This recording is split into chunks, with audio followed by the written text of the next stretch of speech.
Goed, goeiemôre, dis dan 26 Junie 2025, lesing 305 van die Groot Johannes Evangelie boek 2. Nou ja, ons het gister 'n baie taai lesing gehad, soos iemand het geskryf het, is soos 'n taai C-graad B, wat noem mense dit? Beeshaas, nee, die regte Afrikaanse woord. Maar julle ken dit, 'n styk. Philip is 'n verlet. Ja, so hy's baie taai gewees, maar hy het ook gesê, en dit is waar wat hy sê, jy moet hom maar stadig eet. Kou hom maar, bring hom maar weer by en kou hom weer. En hy sal, soos ons gesing het vanmôre, Yeshua is die enigste een wat waardig is om die seels van die boek te breek. Maar hy het 'n vereiste, en hy selfe liedjie is die vereiste duidelik, want ons is duur gekoop deur Yeshua's bloed. En dit moet jy erken. Jy moet dit in jou wese, jy moet jubel daaroor. En wanneer jy in die dag vir jou sonde vergifnis vra, moet jy hom altyd dankie sê, dat hy daai verskriklike pynlike dood vir jou gesterf het. En omdat ons dit erken, lig hy nou op, byvoorbeeld hier nou in ons geval, die seels van Genesis 1 af. Wie sou ooit kon dink dat Genesis 1 te doen het met die skepping en die mens? Ek dink naas Moses wat dit geweet het, niemand weer reg deur die hele Ou Testament nie, tot by Yeshua. Want ons kry maar die terugvoering van die disippels, dat hulle ook glad nie dit so gesien het nie. Maar na die verduideliking het hulle dit dan so raak gesien. So dit is die diepere dinge wat Yeshua oopmaak. Niemand anders maak dit oop nie. Jy kan nie gaan studeer en dink deur baie studie of na 'n kweekskool toe gaan en daar gaan soek vir die diepere dinge in die skrif nie. So baie van ons mense, voorgangers wat nou uit die kerk uitgegaan het, dan is hulle nou by waarheid, maar dan gaan hulle, wil hulle meer waarheid hê, dan gaan hulle, vreeslik baie van hulle Amerika toe, om waarheid te gaan haal by ander voorgangers daar. Dis nie waar die waarheid is nie, die waarheid is by Yeshua. En dankie Yeshua dat ons u gevind het in hierdie gemeente. Nou ja, ons gaan nou verder met die Genesis 1 verhaal, let maar mooi op, hoofstuk 2:1, skeiding van lig en duisternis. Maar nou kom daar iets, Yeshua is aan die woord, wat eintlik moeiliker te verstaan is as die voorafgaande. Want daar staan verder, toe skei Elohim die lig van die duisternis, en noem die lig dag en die duisternis nag. Dit word egter makliker verstaanbaar, as jy in plek van die twee deur Moses gebruikte algemene begrippe, die ooreenkomstige meer besondere neem, soos, in plaas van dag, die reeds selfstandige lewe, en vir die nag, die dood. So dis wat eintlik beteken, skeiding tussen lig en duisternis. As ek dit kan terugtrek na ons lewens toe, ofwel na my lewe, dat ek het basies nog nie behoorlike skeiding gemaak tussen dag en nag, of lig en duisternis, tot op amper my 40ste jaar, waar 'n mens tot die besef kom, maar nou moet ek in die lig wandel. Nou herken ek die nag, en ek wil nie meer in die nag wees nie, ek wil in die dag bly. En dan rig jy jou lewe so in. Dis nie 'n eenmalige ding nie, dit is 'n skeidingsproses van lig en duisternis in jou. Maar dis wat dit beteken, elke mens kom in sy lewe op 'n stadium by so 'n punt aan, waar hy sê, hier, nie meer verder nie, ek wil nou omdraai, en ek wil nou ernstig begin raak met my geestelike lewe, ek moet my siel nou reg kry, my siel moet lig kry, so dan moet daar skeiding kom. Jy kan nie voortgaan met die dinge van die wêreld, en dink jou siel gaan groei nie. In plaas van dag, die reeds selfstandige lewe, en vir die nag die dood, of vir die dag die vryheid en die nag die oordeel, of vir die dag die selfstandigheid en vir die nag die gebondenheid, of vir die dag die homself reeds kennende liefdeslewe van die goddelike gees in die nuwe skepsel, en vir die nag die gedagtes en idees van Elohim wat nog geen lewe het nie. So, dit is hoe jy groei, dat jy dan ook die liefdeslewe, die liefdesgees gedagtes in jou het, en dit herken, maar dan is daar ook gedagtes, wat nie noodwendig sleg is nie, maar dit is duister gedagtes. Dit is nie dinge wat die liefde onderskryf nie. Ons moet baie mooi daarna kyk. Jy kan baie dinge doen wat goed is, maar jou oorwegende emosie wat dit aan die gang gesit het, is nie die liefde nie.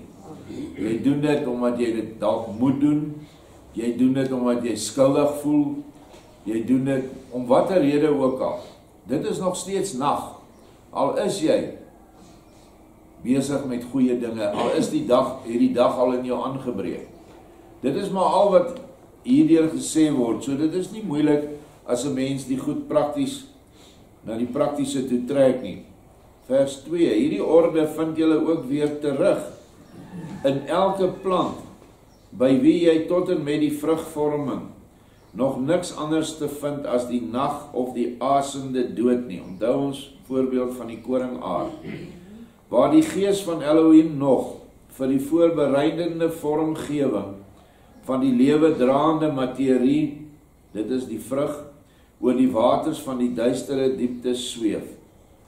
As die ondergrond egter eenmaal in so verre vas is, dat by die koringaar van die skepping die laaste ring onder die aar gemaak kan word, so die wortels is gevestig in die grond, die are is nou so ver gegaan en so dun geword, dat net die fyn geestelike dinge nou deurkom.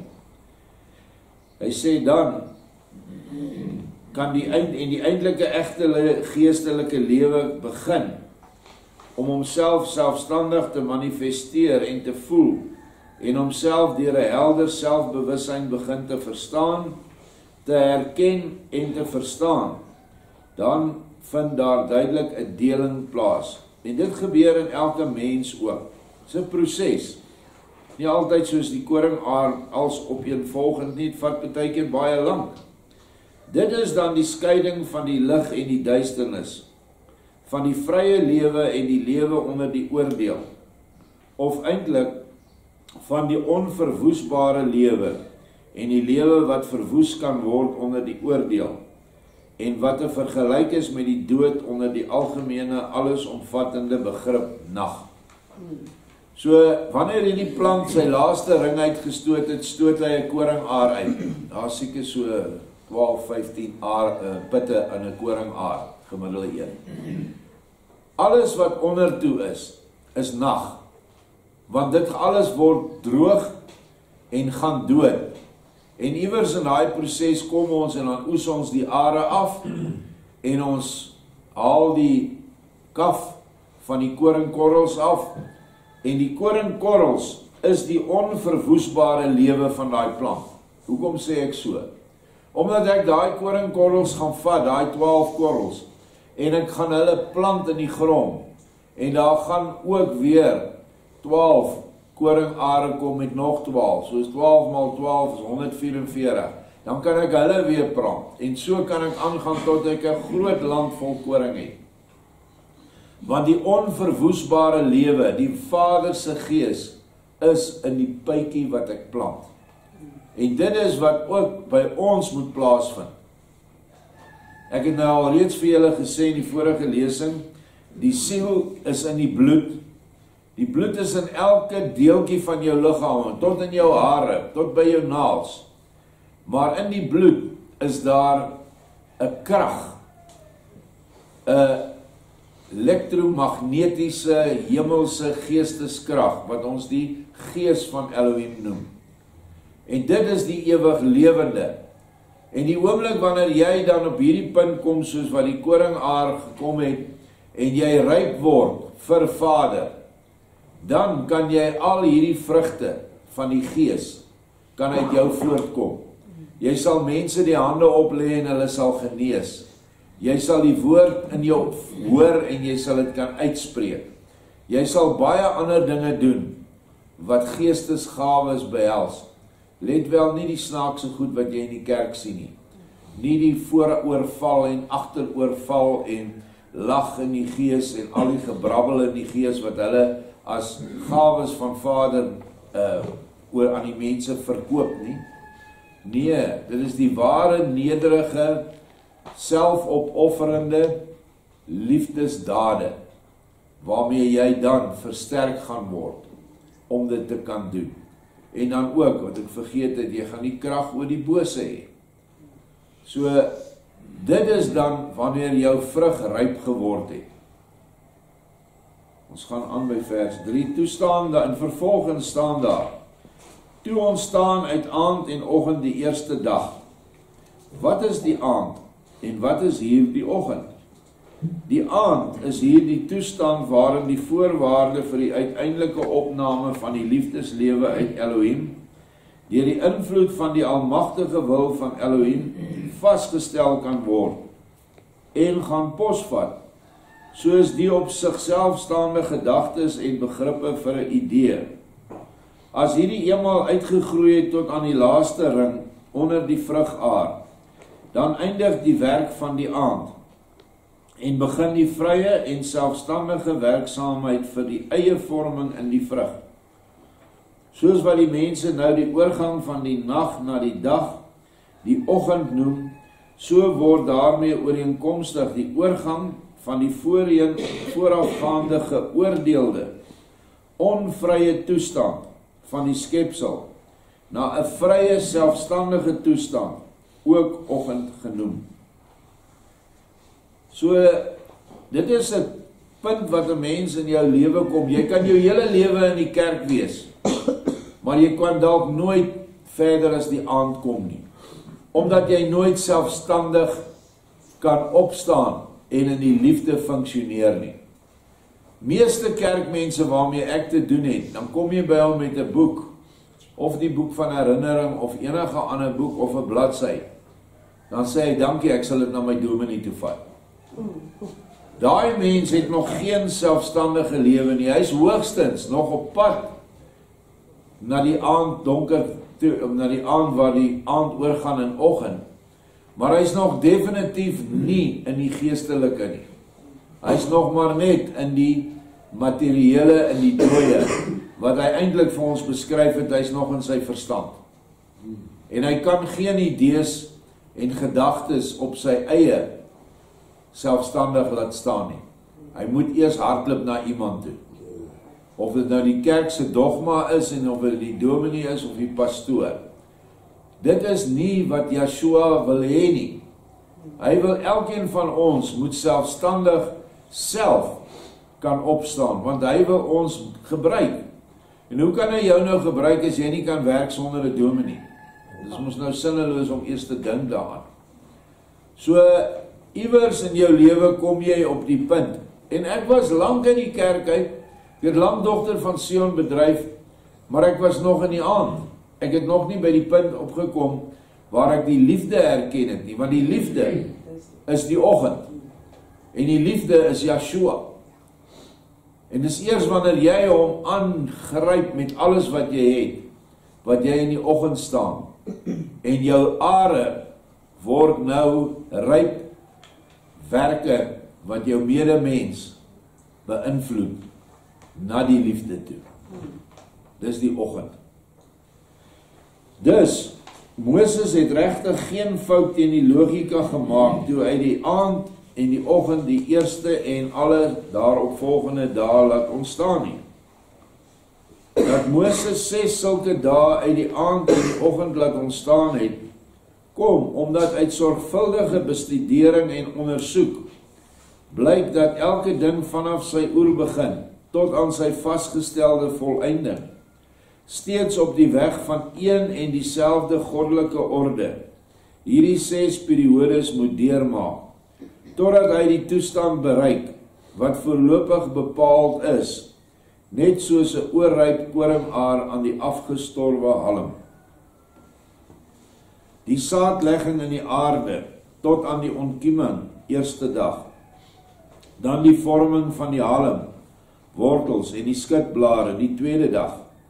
Die vorm van die laaste ring onder die daaropvolgende aanset, van die begin, en aardvorming, die derde dag. Dan die vorm en inrigting van die hulsvormige vate, as bruidsvertrek, vir die ontvangs van die en die verwekking van die vrye, selfstandige lewe, waartoe ook die bloeiwyse gereken kan word, die vierde dag. Dan die afval van die blomme, die ontstaan van die eintlik alle vry lewe draande vrug en sy vrye aktiwiteit, hoewel nog samehangend met die vroegere onvrye toestande, waaruit nog 'n deel van die voedsel vir die vorm van die omhulsels geneem word, hoewel vanaf daardie punt die hoofvoedsel uit die hemele, van die lig en van die ware lewenswarmte geneem word, tot by die volledige vorming van die vrug, die vyfde dag, uiteindelik die volkome losmaak van die in die huis, of in die huis, die hulsryp geworde vrug, waarin die kern dan, slegs om haar te beveilig, selfstandig die reinkos van die hemel verlang, aanneem en haar daarmee versadig, vir die vrye, ewig onverwoesbare lewe. Sesde en laaste dag vir die vorming en volledig vry word van die lewe. Op die sewende dag begin dan die rus, en dit is die toestand van die nou gereed synde, algeheel rype en vir die ewigheid duursame, uit die vroegere toestande gekonsolideerde lewe, op dieselfde wyse as Elohim toegerus. Dis in kort hoe hy die skepingsgeskiedenis met die mense innerlike vorming sien. En as jy nou teruggaan en jy lees wat op die dag gebeur, soos op die derde dag byvoorbeeld, ons het nou die eerste 2 behandel, word daar saadjies geplant, en daar ontstaan allerhande plante, bome en struike. Dit is, onthou jou hart is ook 'n saaigrond, jou siel is eintlik die saaigrond. En as jou siel ontvanklik is vir die woorde van Vader, dan sal daar vrug gaan ontstaan op jou sielegrond. Jy gaan nie meer lewe soos jy gelewe het nie. Jy gaan nie meer plekke besoek wat jy weet Satan bly en heers daar nie. Jy gaan nie meer emosies uitstraal wat mense seermaak nie. Haat, nyd, jaloesie, afguns, skinder, al daai goed gaan by jou verdwyn. Dit is nou die plantjies wat op die derde dag ontstaan. Dan op die vierde dag word daar 'n lig, 'n groot en 'n klein lig aan die koepel gesit. En dit is dan wanneer jy jouself, jou hele lewe aan Vader wy, waar hy die groot lig is en jy die maan is wat die lig ontvang, en dan skyn jy die lig in die nag na die aarde toe van jou medebroers en susters. Die maan het self geen lig nie, die maan ontvang lig van die son, van Yeshua. En dan loop jy op aarde anders rond. Dan is jy 'n lig wat skyn. En op die vyfde dag is daar 'n gewemel in die waters en allerhande skepings ontstaan. Wat is die waters wat nou van gepraat word? Omdat jy die lewende waters opneem, Yeshua, sê hy in Johannes, sal lewende waters van jou uitgaan. En binne in hierdie lewende waters wat uitgaan, ontstaan daar skepings, visse, diere, voëls. Daar is selfs monsters ook. So nie al jou skepings wat uitgaan is alles net goed nie, want jy's 'n mens, jy's nog vas aan hierdie koringaar in die grond. Jy's nog aan die aarde vas. Dis hierdie liggaam. Jy's nog hier binne. Maar op die 6de dag, en almal het dit verkeerd, ons gebruik die 6de dag altyd om te sê, ons is geskape op die 6de dag Maar op die 6de dag is 'n volledig godlykende mens geskep. En ons kan wel die buitedop van Genesis 6 op ons betrek, alhoewel ook nie heeltemal nie. Maar die innerlike skepping is jy self verantwoordelik voor. Genesis 6 toestand, geskape na die beeld en gelykenis van Elohim, kan slegs plaasvind wanneer jy wil om die gelykenis van Elohim te wees. Wanneer jy wil liefde word, en wanneer jy dit dan nou ook al 'n geruime tyd bemeester het. En dan die meeste kere wanneer jy daai volkome toestand bereik het, dis dan wanneer jy oorgaan na die rusdag toe, na die ewige lewe toe, waar daar nie meer vlees is nie. Maar in hierdie tyd waarin ons nou leef, en dit is hoekom Vader die goed sekerlik vir ons gegee het, bestaan die moontlikheid dat ons 'n volledige 6de dag skepping innerlik en uiterlik sal wees, en dan word ons 'n vrug wat op die aarde agterbly sonder die dooie stam en wortels van die plant. Dit beteken ons kry 'n verheerlikte liggaam. 'n Liggaam wat dan dieselfde liggaam is soos wat Yeshua dit gekry het. Hy was die eerste een op aarde wat 'n volledig verheerlikte geestelike liggaam gekry het, maar dit was nie die liggaam nie, dit was die liggaam, siel en gees. En hy het 40 dae op die aarde agtergebly, toe vaar hy op. Maar ons kan dit nou kry vir die tyd van die verdrukking wat voorlê. Dit is hoekom hierdie skepingsgeskiedenis so belangrik is, dat die beeld en gelykenis van Elohim nagestreef moet word.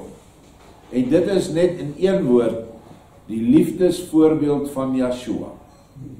Dit is wat ons moet nastreef. En dan is ons volledig 6de dag skepings. Of hy ons gaan oorvat, of hy ons hier gaan gebruik, dit is by hom en nie by ons nie. Ons sal in elk geval altyd by hom die beste kry. Ons gaan aan. Hoofstuk 2, die einddoel van die skepping. As julle nou dit wat deur my vertel is, iets wat dieper en ryper as die deursnee mense van hierdie tyd wil oordink, dan sal julle, ook al is dit nie tot in die fynste besonderheid nie, maklik ontdek en verstaan dat Moses met sy skepingsgeskiedenis die enigste ware ontstaan beskrywe het. Dit stem met die hele orde van die ewige wysheid ooreen en gee die ontwikkeling van alle dinge vanaf die oerbegin tot aan die hoogste volëinding in voortreffelike beelde weer. Wie Moses nie op hierdie manier verstaan nie, moet hom ook glad nie lees nie. Want as hy hom lees en verkeerd verstaan, soos almal in die kerke, almal in die Israeliet groepe, almal wat nie Yeshua se woorde in die Lorber openbaringe en profesieë van Bertha het nie, almal kan dit nie verstaan nie. Hy sê, want as hy hom lees en verkeerd verstaan, naamlik dat dit nou die skepping van die aarde is, moet hy uiteindelik na enige nadenke heeltemal in die war raak. Hy gaan dan regtig aanstoot neem oor die onlogiese domheid van Moses en oor die miskien selfs boosaardige domheid van al diegene wat so onlogiese dwaase leer, asof deur die gees van Elohim ingegee, die mense te vuur en te swaard opdring, sonder om enige rekening daarmee te hou, dat dit vir hulle self ook as 'n baie grove dwaasheid voorkom. Nou, ek het ook 'n stryd gehad met Genesis 1, want ek het geologie bestudeer, dis een van my vakke. En as jy na geologie kyk, en jy kyk na 'n 7-dag skepping of 'n 6-dag skepping, dan is dit 'n dwaasheid. Want hier het jy nou die bewyse, die fossiele, die gelaagdheid. Jy kan net ry daar af na die Kaap toe. dan kan jy kyk hoe die lae op mekaar lê, wat miljoene jare uit mekaar is. Dan is daar van daai diep laag onder wat voetspore in het, en wat diertjies in het, en allerhande dinge. En nou maak Genesis 1 nie vir jou sin nie. Nou ek het nie boosaardig daaroor geraak nie.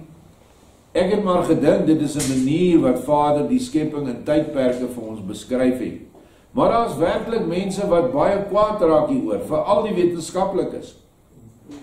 En dan is die mense wat net so kwaad raak daaroor wat wil bewys, dit was werklik 7 dae, 7 24 uur periodes. En so kry jy hierdie geweldige stryd tussen die godsdienstige, kom ons noem dit nou maar wat dit is, die teologiese denke, en die sogenaamde wetenskaplike denke. Wetenskaplike denke moet nog altyd gefundeer wees in Vader, anders is dit nie wetenskaplik, ware wetenskaplik nie. En dit is dan nou waar die godsdienstsiening wat verkeerd was, en die siening van die wetenskap vandag wat ook verkeerd is, nou in die skole geleer word, en in die universiteite, naamlik die leer van evolusie van Darwin, wat 'n totale klomp nonsens is, want daar is geen bewyse van dit nie, maar hulle neem dit aan. Maar die ware ontstaan en skepingsgeskiedenis van die siel en die val van die siele en die oprig van die siele, dit weet niemand nie, want niemand lees hierdie woorde van Yeshua nie, behalwe 'n paar mense op aarde. So, moet ook nou nie boosaardig raak omdat jy nie iets verstaan nie. Wanneer jy in die skrif nie iets verstaan nie, bid en vraag, Vader, ek wil graag hierdie ding verstaan, maak dit vir my duidelik. Toe ek op my ontwikkelingspad begin het, seker hier 35, 40 jaar gelede, het ek vir Vader gevra, maar ek stel vreeslik belang om Openbaring te verstaan. Want ek het Openbaring het my gefascineer, die boek. En ek het hom baie gelees en bestudeer en konkordansies deurgewerk. Nou waar was ek 40 jaar gelede in die gees? Ek was nog nie eers 'n behoorlike suigeling nie. Ek is sekerlik nou al 'n volwassene of na 'n grysaard toe in die gees, en ek verstaan Openbaring nog nie. Ek verstaan baie meer daarvan, maar ek sou dit nooit verstaan het as Yeshua, wat die enigste een is wat waardig is om die boek oop te maak, nie vir my dit oopgemaak het nie. Want dit is die openbaring van Yeshua aan sy kinders, en net Yeshua kan dit oopmaak. Geen boekwinkel boeke wat jy gaan koop by geestelike boekwinkels of NG Kerk boekwinkels, en daar is honderde boeke wat Openbaring aanvat en probeer verstaanbaar maak. Maar dit is net hy. So, wees nou maar net kalm en rustig as jy iets nie verstaan nie. Daar sal wel iemand oor jou pad kom, maar dit of verduidelik, jy sal 'n droom kry, of jy sal die openbaring in jou innerlike kry. Vers 3, wie egter op die nou aangetoonde korrekte manier vir Moses lees, sal hom nie slegs die grootste wyse nie, maar ook die van Elohim se gees, die diepste deurdronge, egte profeet ontdek. Hy het die groot vermoë en tevens die vaste wil om al die mense die waaragtige nuus te bring oor die groot geheime van Elohim en oor alle geskape dinge, soos wat hy dit in sy reuse gees van die gees van Elohim self ontvang het. Onthou, hy het hierdie boeke ontvang op die berg Sinai. Dis waar hy dit ontvang het. So vorm al die sonne hulle self, net soos die aardes of die planete, en ook al die afsonderlike dinge op die sonne en aardes vorm hulle self, net soos hulle gemeenskaplike samehang. En so vorm die mens in die beperkste sin, maar ook in die ruimste sin homself, omdat die skepping heeltemal volledig soos 'n mens lyk, en daarmee ooreenkom. En ons het al hieroor gepraat, die skeppingsmens of die wêreldmens is 'n man wat op sy hurke sit, sy kop hang oor sy knieë, sy hare op die grond, en dit is die gevalle Lucifer. En daardie skeppingsmens bestaan uit al die sonne en planete wat in hierdie skeppingsruimte is. met al die mense, plante, diere en goed op. Dit alles is een groot skepingsmens, wat nou weer regop moet kom staan, en weer lig moet kry, want hy is donker, want hy het gerebelleer teen Vader, met alles wat in hom is. Maar Vader haal alles stukkie vir stukkie uit, beginnende met hierdie aarde, en dan gaan ons na die volgende planete in ons sonnestelsel, en dan na die son toe self, wat 'n planeet is, met 'n helder ligspieël om hom. Dit is nie 'n brandende bal nie, dit is 'n woonplek. En dan na die groter sonne, daar is 5 vlakke groter sonne. Dit is dan net een heelal sweer, of een molekule van hierdie groot mens.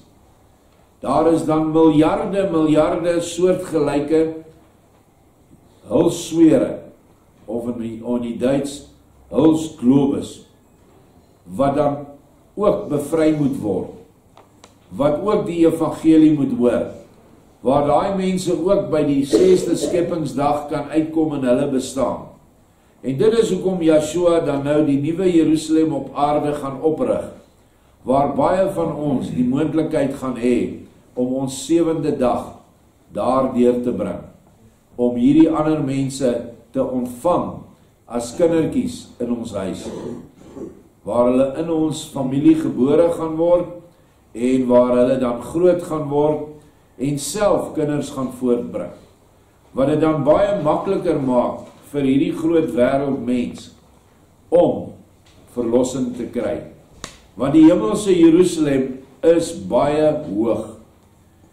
Dit is 'n plek waar jy basies absoluut moet skitter in die liefde en wysheid om daarin te gaan.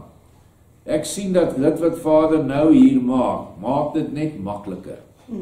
Want as jy eers in die nuwe Jerusalem op aarde is, en jy kom alles na wat daar vir jou gegee word, dan is jou pad oop na die nuwe Jerusalem in die hemele, reguit. So dit is hoekom hy dit nou oprig hier.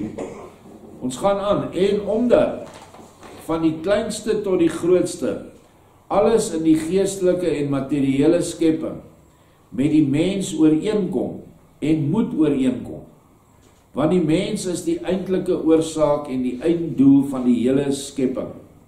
Baie belangrike vers. Die mens is die eintlike oorsaak en die einddoel van die hele skepping. Hy is die eindproduk wat gewen moet word deur al die voorafgaande inspanninge van Elohim. En as jy net daaraan gaan dink, hoeveel inspanninge hy gehad het met die vorming van 'n mens wat so ver geval het, dat hy in die skepings gekluister moes word, en die hele pad deur die materiële moes loop, van 'n vaste rots, dan deur 'n vulkaan uit die rotsblok uitgestoot, op die aarde uitgegaan as lava, dan as lava sagter word, dan grond word, dan deur die wortels van 'n plant opgeneem word, dan deur 'n dier geëet word, en dan deur wilde diere tot makkerdiere die pad moet loop. Dan kan jy nie dink hoeveel inspanning was daar om hierdie siel uiteindelik in die vorm te kry waar hy in 'n adamitiese omhulsel geplaas word. Dit is alles vir die mens. Omdat die mens geval, die engelwesens geval het, moet hy nou die posisie van mens inneem met 'n sterflike liggaam, sodat die put, die lewe, die gees kan ewig voortleef en die plant verdor. Dit is die analogie. En so is daar nie te tel hoeveel wesens in die heelal is, in hierdie gevalle heelal nie. Ek kan nie vir julle 'n syfer noem nie, want geen syfer kan dit verklaar nie. So groot is dit. En hulle almal moet deur die inspanninge van Elohim en sy engele en sy helpers en ons wat van die aarde afgaan, aan die ander kant help ons saam, moet gered word. Mens kan nie dink nie, want daar is nie tyd nie. By hom is 1000 jaar soos 'n dag. En omdat die mens die een is wat Elohim deur al die voorafgaande skepping wou bereik, en ook bereik het, waarvan julle as onweerlegbare bewyse daar staan. Daarom beantwoord alles in die hemele en op al die hemelliggame, dis alle planete en sterre, in alles aan die mens, soos wat Moses dit in sy skepingsgeskiedenis uitgebeeld het, en soos wat ook ander leraars van die volk, ook alles dit meer verborge, dit uitgebeeld het. Beproef nou egter alles, dan sal julle ontdek, dat dit sigself slegs maar so, en onmoontlik anders kan gebeur, of anders gebeur het, en kan gebeur. Sirenius, hy vra vir ons ook, sê jy vir my of Moses nou aan jou voldoen? Die vraag wat ek en jy, elkeen moet vra, maak dit vir ons nou sin? Miskien nog nie heeltemal nie, maar miskien is daar 'n klein liggie wat nou al in jou hart ook staan, oor hierdie skepingsgeskiedenis. Bære hierdie paar hoofstukke in jou Bybel, en lees dit gereeld. Want ek het dit nie vanoggend vir die eerste of die tweede keer gelees nie. Ek het seker al hierdie goed 10, 12, 15 keer gelees. En elke keer wat jy dit lees, maak hy vir jou goed oop. Net van gister tot vandag, waar ek die voorbereiding gedoen het, het hy meer goed oopgemaak net met hierdie lees. Dit is die bewys dat dit goddelike woorde is. Al is dit moeilik. Nie alles is maklik nie. Ons sal nou weer op 'n deel afkom wat dit lekker melkkossies is, en dan eet ons lekker. Nou moet julle maar gaan kou vanaand aan hierdie seegraadstyk. Maar hy's baie vullend. Baie dankie.